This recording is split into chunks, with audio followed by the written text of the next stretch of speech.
It so happened that Naomi had a relative by marriage, a man prominent and rich, connected with Elimelech's family.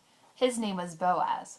One day Ruth, the Moabite foreigner, said to Naomi, I'm going to work. I'm going out to glean among the sheaves, felling after some harvesters who will treat me kindly. and then Naomi said,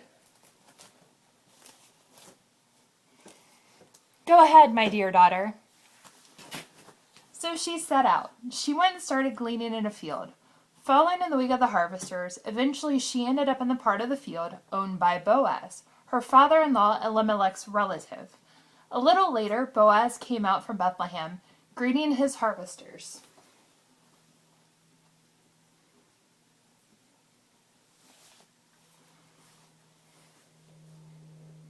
God be with you. And they replied, God bless you. Boaz asked his young servant who was foreman over the farmhands. Who is this young woman? Where did she come from? And the foreman said, Why, that's the Moabite girl, the one who came with Naomi from the country of Moab. She asked permission. Let me glean the field, she said, and gather among the sheaves, following after your harvesters. She's been at it steady ever since from early morning until now, without much as a break. Then Boaz spoke to Ruth.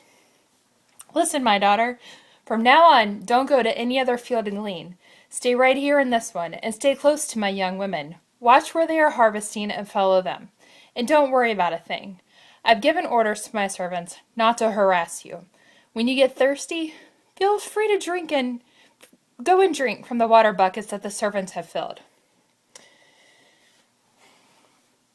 So she dropped to her knees, then bowed her face to the ground.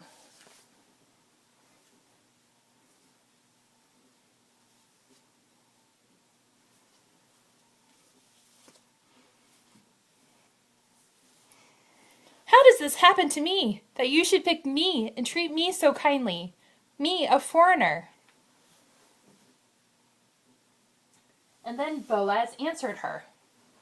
I've heard all about you. Heard about the way you treated your mother-in-law after the death of her husband, and how you left your father and mother in the land of your birth and have come to live among a bunch of total strangers.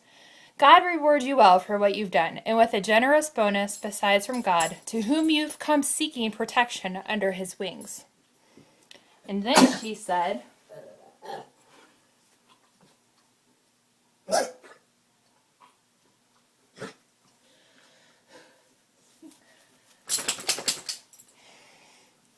Oh, sir,